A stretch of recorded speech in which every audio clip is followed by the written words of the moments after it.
Abacuque, capítulo 2, versículo 4.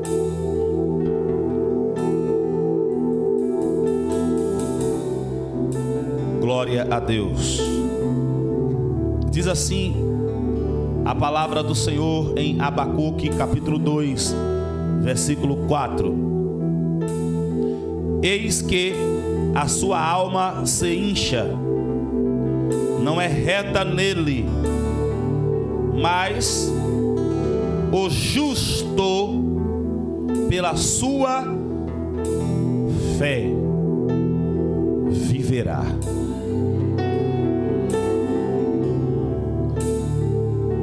Esta palavra precisa ser degustada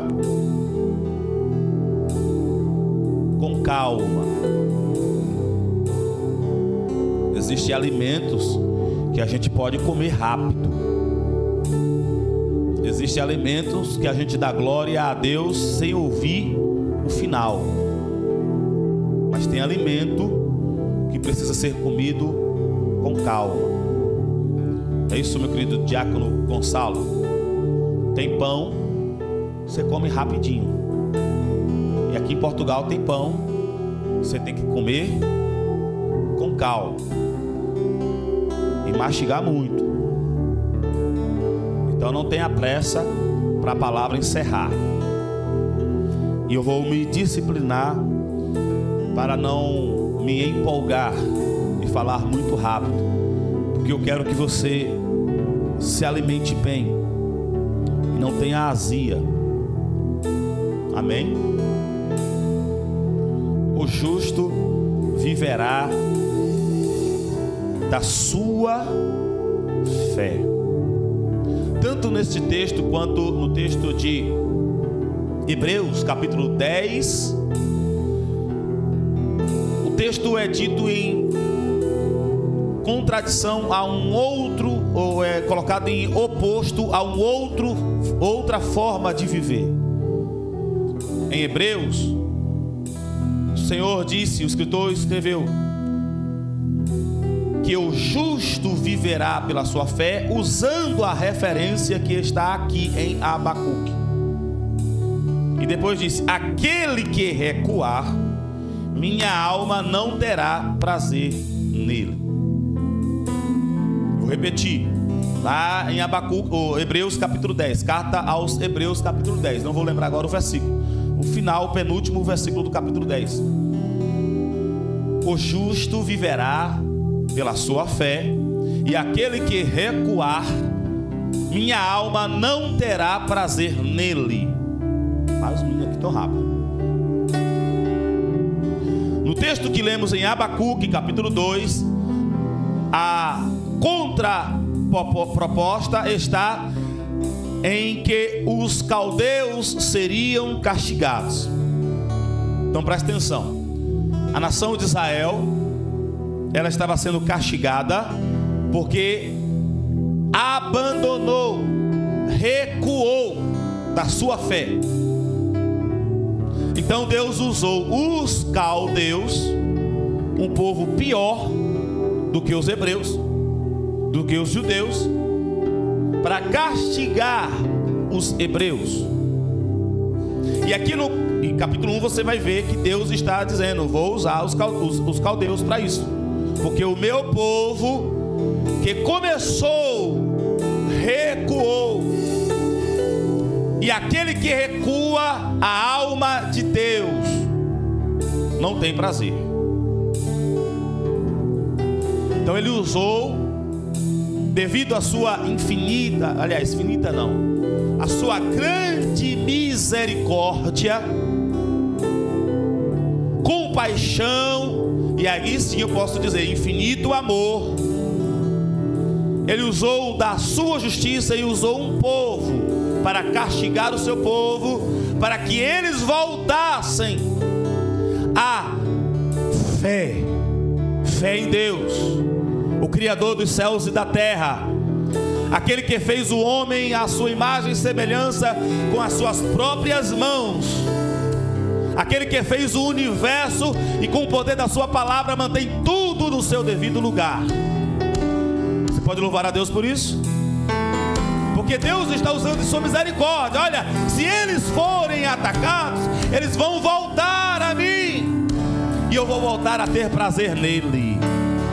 Deus quer ter prazer no seu povo, mas para dar alegria a Deus é preciso ter fé. Fé. No capítulo 2, o Senhor diz, através do profeta Abacuque, que os caldeus seriam castigados. Por que os caldeus seriam castigados? Porque a alma dos caldeus se inchou, se orgulhou. Eu estou pegando o povo de Deus.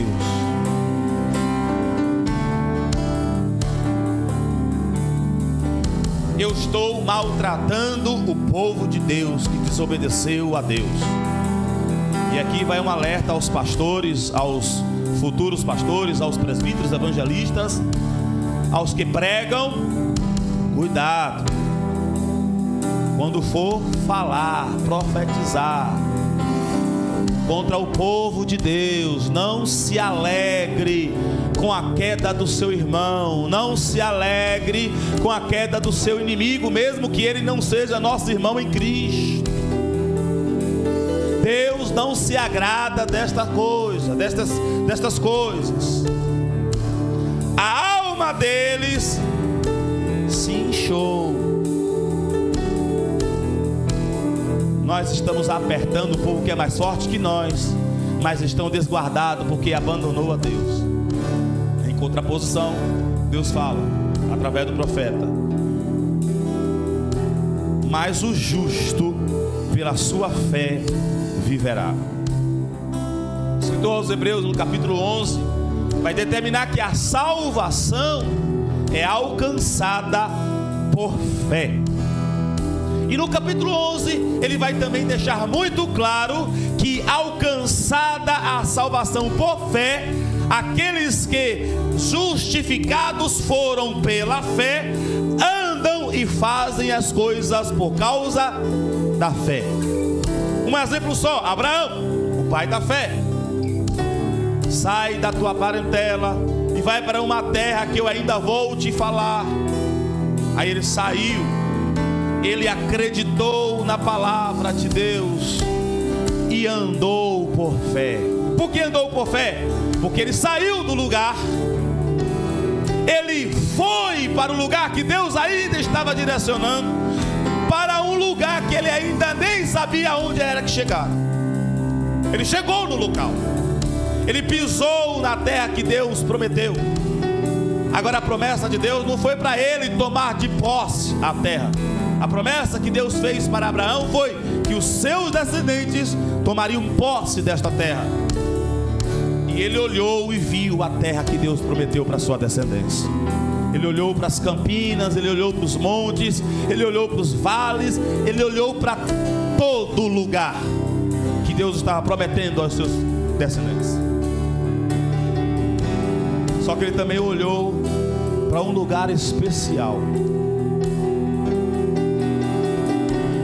Ele olhou para a sua descendência nos céus,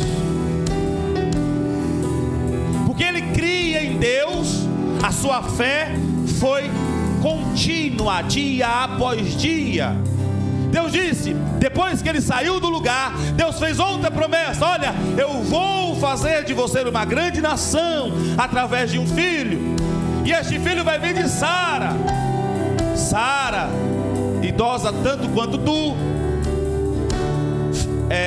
estéril, dela vai nascer um varão, e deste varão vou formar uma grande nação.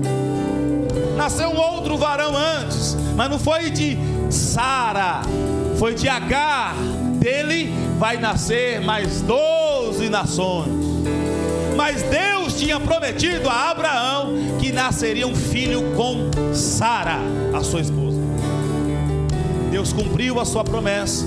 Deus cumpriu a sua palavra, e a um determinado tempo Deus disse: leva Isaque, aquele que eu disse que iria ser uma grande nação, que ainda é uma adolescente, que ainda não casou, que ainda não gerou filhos, leva ele para ser sacrificado para mim. Abraão creu no Senhor. Está escrito que ele foi andando na expectativa de que Deus iria ressuscitar Isaque. Agora aconteceu algo diferente na caminhada. E depois que ele deixou os seus servos e disse: olha, nós vamos sacrificar a Deus, mas nós voltaremos. A palavra de Deus diz que na caminhada, enquanto ele está com Isaque, a Bíblia diz que ele viu Jesus, o Cordeiro de Deus, o substituto de Isaque, o substituto da humanidade. Quando Isaque perguntou ao Senhor: meu pai, eu estou vendo fogo, eu estou vendo lenha, mas onde está o Cordeiro? Abraão já sabia: o Cordeiro Deus vai prover para ele mesmo. Então ele subiu com fé. Deus mandou sacrificar Isaque, então vou sacrificar, mas Deus já mandou o substituto. Não é aquele, irmãos, ele não está imaginando que Deus ia colocar um outro cordeiro lá no mato, não, porque lá, enquanto estava subindo, ele viu Jesus, o substituto de Isaque. Tanto que ele preparou todo o sacrifício para terminar o sacrifício. E teve que um anjo bradar: Abraão, Abraão, agora vejo que você crê. Não faça isso. O cordeiro que você viu, que é o substituto de Isaque, vai nascer, vai ser morto na cruz do Calvário, neste mesmo lugar, nesta mesma terra, nesta mesma região. Mas tem um outro cordeiro que eu também providenciei para você, está lá nos matos. O que eu quero dizer com isso? Que aquele que vive por fé, ele não só tem a fé praticante ou mental, de conhecimento. Deus cura,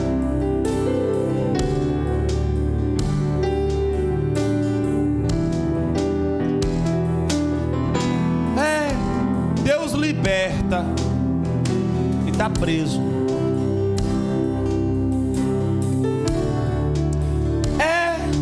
Deus é santo, Deus é justo, Ele sabe de todas as coisas, a vontade dEle é boa, perfeita e agradável. Eu creio, mas não move uma palha para obedecer. Quem vive pela fé, move-se pela fé que tem. Por isso que o apóstolo Tiago disse: a fé sem obras é morta. A fé sem obras é morta. O escritor aos Hebreus deixou muito bem claro isso. Eles agiram por fé, porque acreditaram em Deus, e porque acreditaram em Deus, foram justificados por Deus. Tem pessoas que se incham até no altar: estou fazendo a vontade de Deus. Eu não sei imitar essas coisas não, igual o presbítero Hamilton.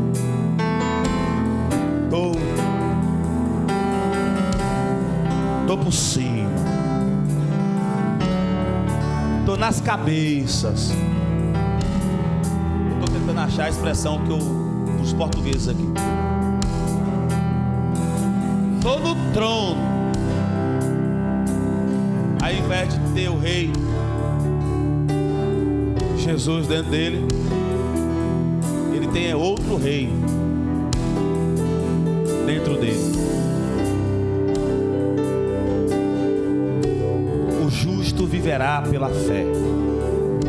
Quem tem fé não tem medo se vai perder cargo. Quem tem fé não tem medo se estão fazendo macumba, se estão fazendo bruxaria. Quem tem fé não tem medo se estão fazendo fofoca. Quem tem fé não tem medo se estão humilhando. Quem tem fé não está preocupado se estão falando mal. Quem tem fé não está preocupado se estão fazendo contra, estão lutando contra. Quem tem fé acredita no Deus Todo-Poderoso. Aquele que abre a porta não fecha. Aquele que fecha ninguém pode abrir. Aquele que levanta ninguém pode abater. Aquele que abate ninguém pode levantar.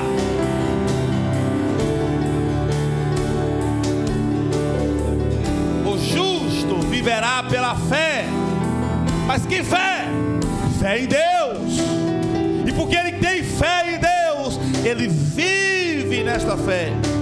Você vai entender o que é que Deus está falando esta manhã através de Abacuque e através do escritor aos Hebreus.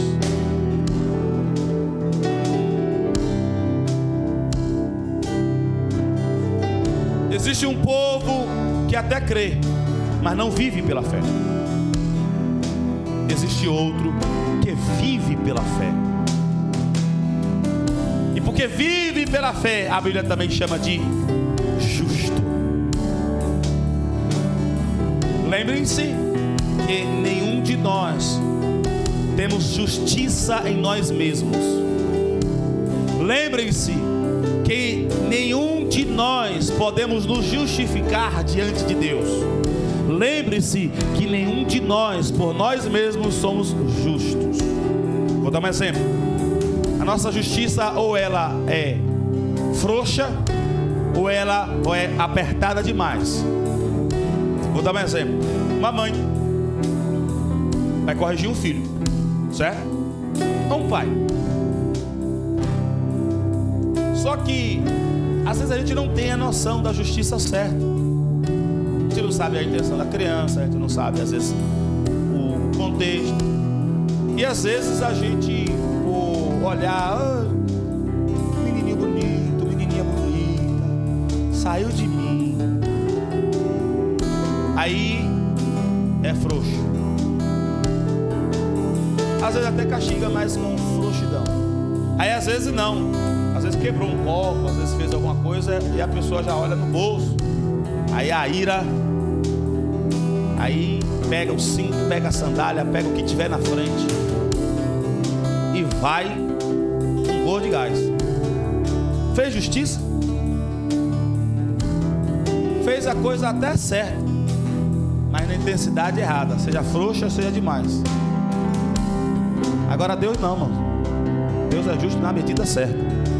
Se Ele botou você no vale, é na medida certa. Se Ele mandou alguém levantar contra você, é na medida certa. O peso da mão dele é na medida certa. Deus é justo, mas nós não, irmãos. Só estou dando um exemplo de que nós não somos justos. A Bíblia diz que essas obras de justiça aí chegam para mim como trapo de imundícia. E olha que nossa melhor obra chama-se justiça. Aí veio Jesus, morreu na cruz do Calvário em nosso lugar, perdoou os nossos pecados, o seu sangue nos limpou de toda imundícia, de toda podridão, o seu sangue nos limpou de todo pecado, o seu sangue nos protege do diabo e dos seus demônios. Veio Jesus e nos fez uma limpeza completa e nos fez brancos mais alvos do que a neve. Nos deu vestes limpas. Nos limpou, porque não vai adiantar vestir roupa limpa com sujo, né? Nos limpou e nos deu vestes limpas, vestes reais. Você pode se alegrar por isso? Nos justificou diante de Deus. Por nós mesmos nós não somos justos, mas pelo poder de Jesus nós estamos justificados. E para isso nós temos que crer. Aí agora nós podemos aplicar a justiça na medida certa. Nós podemos atender ao próximo na medida certa, atender a necessidade na medida certa, até usar o castigo na medida certa, porque Deus nos justificou em Cristo Jesus. O justo viverá pela sua fé. Agora presta atenção. Pela fé de quem?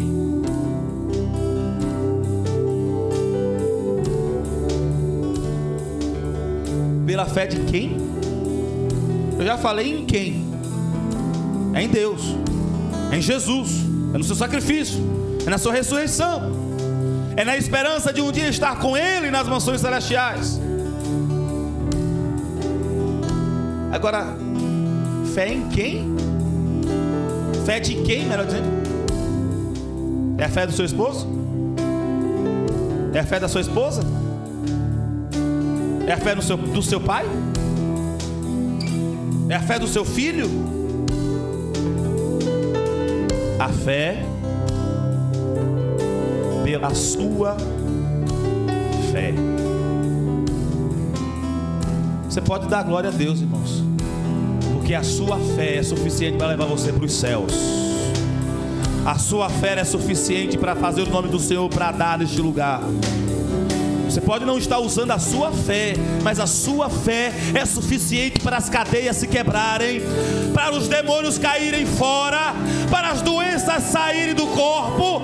A sua fé é suficiente para dar vida. A sua fé é suficiente para ir para os céus. Então viva pela fé.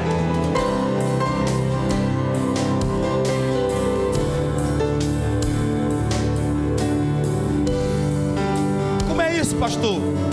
A palavra fé que está aqui em Abacuque é emuná, que quer dizer de uma maneira muito literal, agarrar com firmeza. Agarrar com firmeza. Já viu o bebê com fome no peito da mãe?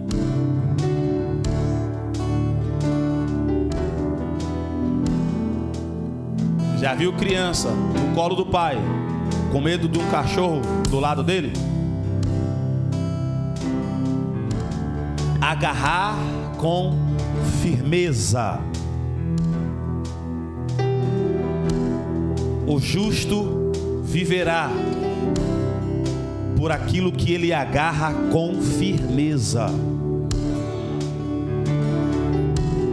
Quem é que você agarra com firmeza? Em quem você está firme? Em quem você está sustentado? Em quem você está agarrado? É em Jesus.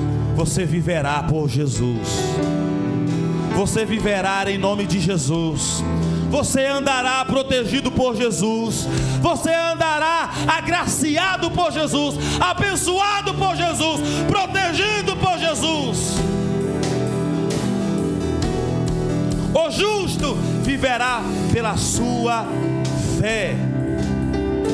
E aí a gente pode ter aí duas linhas de raciocínio. Eu disse que esta palavra precisa ser degustada com calma.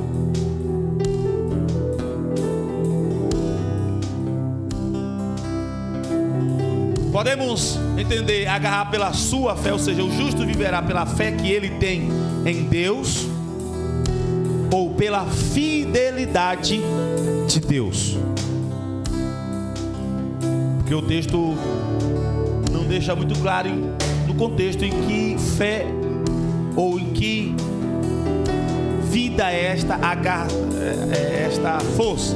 Aliás, tem, mas tem uns que pendem para um lado, pendem para o outro, e eu tenho uma ideia aqui para esta questão. O justo viverá pela sua fé. A fé aqui, emuná, é agarrar com firmeza. Então pode dar uma ideia de que eu ou você viveremos naquilo em Deus que estamos agarrando nele com firmeza. Sim ou não? Dá a entender para isso. Ou pode dar a entender também que o justo viverá pela sua fé, e a fidelidade de Deus Fé gera fidelidade. Fidelidade é resultado de fé. Os maridos são fiéis à sua esposa porque creem na sua esposa e vice-versa. Deus é fiel. Ele disse que venham a mim, vinde a mim, e eu vos chegarei a vós. O Senhor Jesus disse: todos aqueles que estão cansados e oprimidos, venham a mim, e eu vos aliviarei. Nós estamos agarrados nessa fé. Ele é fiel para cumprir a sua palavra. Então podemos dar a entender isso. Mas eu tenho uma ideia de que é a conjunção das duas ideias. Deus é fiel, Deus é santo, Deus é justo, por isso Ele é fiel. Se Ele disse que é para fazer, faça. Como já foi lido aqui, se Jesus disse que vai chegar do outro lado, vai chegar. Mas apareceu uma tempestade do nada, vai chegar. Apareceu um vento do nada, vai chegar. Apareceu um exército do nada. Se Ele disse que vai chegar, vai chegar. Se agarre nisso. Se agarre com força, porque Deus está nos céus com as suas mãos estendidas para nós. Nós estamos aqui na terra com as nossas mãos estendidas nele, agarrada com firmeza. Agarre com firmeza.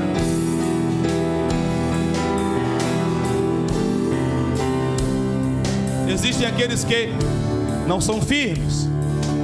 Existem aqueles que não agarram com firmeza. Tem uns que até são firmes, mas estão firmes na pessoa errada. Mas não é o nosso caso. Não é o caso para aqueles aqui em Abacuque que está escrevendo. Não é o caso para aquele que o escritor aos Hebreus escreveu e trouxe esta mesma passagem. Nós cremos em Deus, o Senhor dos senhores, o Rei dos reis, o Criador dos céus e da terra, aquele que mantém o universo com o poder da sua palavra, aquele que tem todo o poder nos céus e debaixo da terra e debaixo dela, melhor dizendo. Nós cremos em Deus que enviou Jesus, o seu Filho, por amor a nós. Ele não enviou com vingança, Ele enviou por amor. E Jesus veio, nós cremos que Ele veio de uma virgem, foi tentado, foi humilhado, foi massacrado, foi para a cruz, humilhado, mas Ele até morreu, mas ao terceiro dia ressuscitou.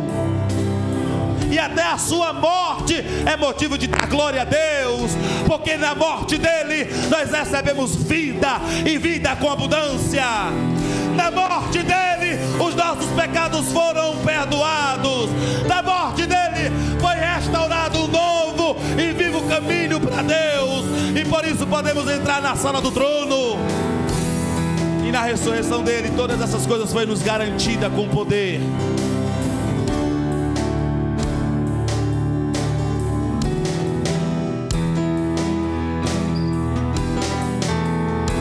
Nós cremos em Jesus, que ressuscitou ao terceiro dia, andou por um tempo provando que está vivo.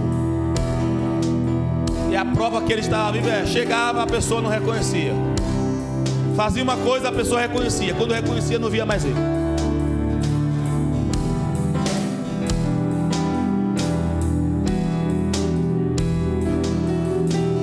Quando foi para ir para os céus, deu instruções.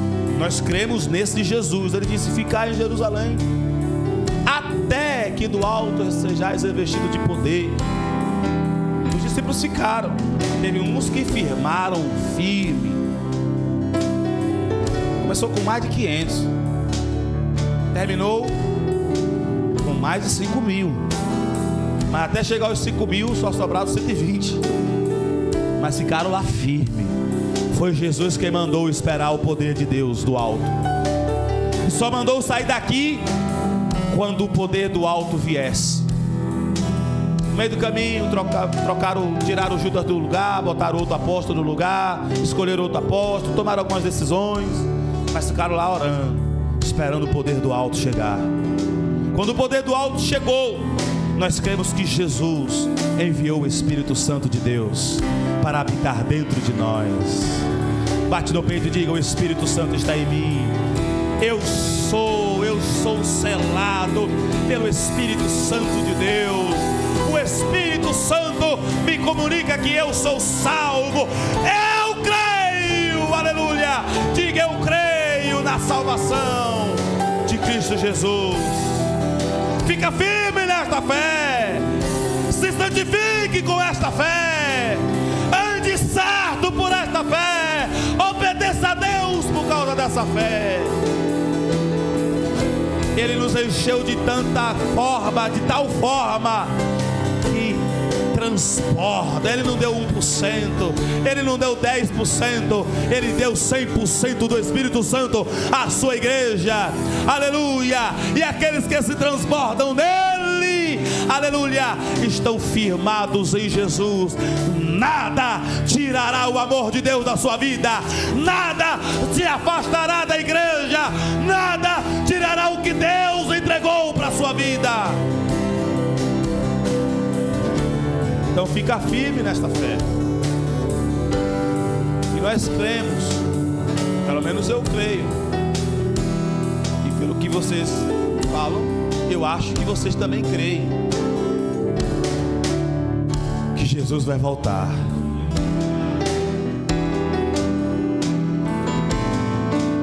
Nós somos tentados, irmãos. Nós somos tentados. Por mais espiritual que você seja, você ainda é ser humano.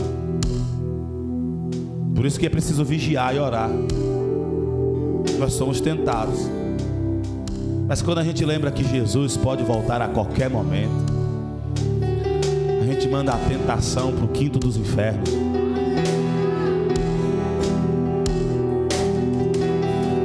Quem lembra que Jesus está voltando e continua pecando, não é santo não, não é justo não, é ímpio. Ah, mas está no altar pregando, vai morrer no inferno juntamente com os... vai sofrer no inferno juntamente com os demônios, Satanás e seus anjos. Mas quem lembra, Jesus está voltando. Eu creio que Jesus está voltando. Eu creio que Ele vai voltar. Eu creio que Ele vai me levar. Aí o diabo aparece, uma tentação aqui, uma tentação lá, e você resiste o diabo, ele foge de você. Você resiste o mundo não pode com você. E você foge das suas próprias paixões carnais. E Deus vai lhe dando vitória, Deus vai lhe dando vitória, Deus vai lhe dando vitória, Deus vai lhe dando vitória, Deus vai lhe dando vitória. O justo vive nesta fé. Qual é a fé? Jesus é o Filho de Deus, e tudo que Ele falou vai acontecer, ou está acontecendo.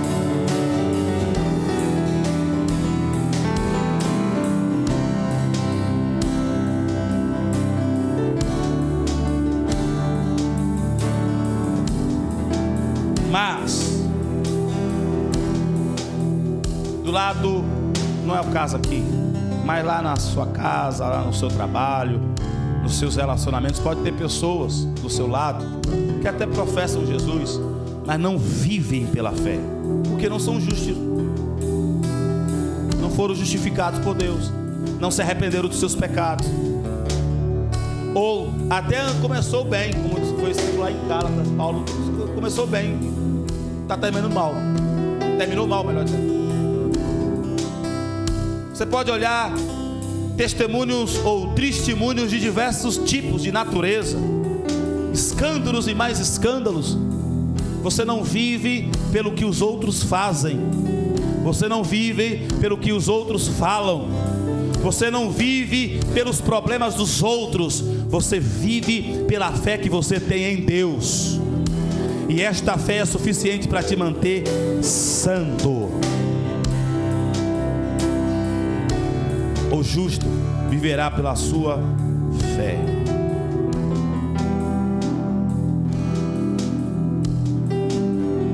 Deus é o nosso Senhor. Deus é a nossa fortaleza. Deus é o nosso refúgio. Deus é o nosso socorro bem presente na hora da angústia. Deus é aquele que nos chamou, é o mesmo que completa a boa obra que Ele começou. Deus é aquele que capacita aqueles que chama. Deus é aquele que levanta o humilhado. Deus é aquele que abate o exaltado.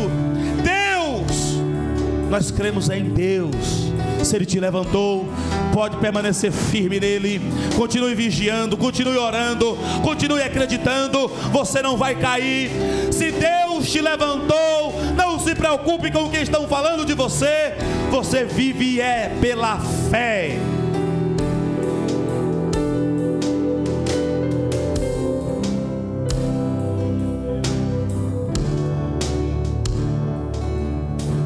Fé.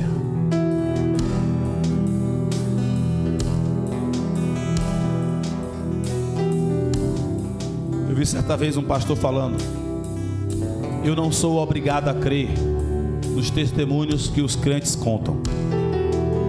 Fui curado, uma doença incurável. Eu não sou obrigado a crer. Eu era assim, eu era assado, e Jesus me pegou e me transformou. Esse pastor disse: não sou obrigado a acreditar nisso, mas eu sou obrigado a crer em Deus. Eu sou obrigado a crer no que está escrito aqui. Se Ele disse que o doente pode ficar curado, eu creio que o doente pode ficar curado.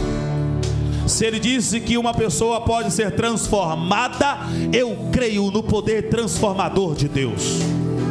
Se Ele disse que transforma coração de pedra em coração de carne, eu creio em Deus e em Sua palavra. É nisto que eu vivo. Agora preste atenção. Às vezes a gente sempre usa para o outro, para o próximo. Agora, sempre todo dia de manhã e antes de dormir, é meio complicado dizer aqui para os irmãos, que tem irmãos que trabalham de turno, né?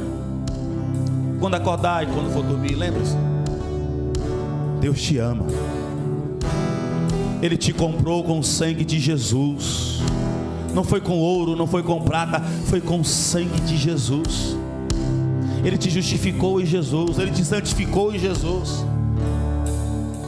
Então ande nesta fé.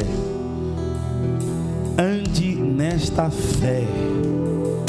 Fazendo isso, você chegará às mansões celestiais.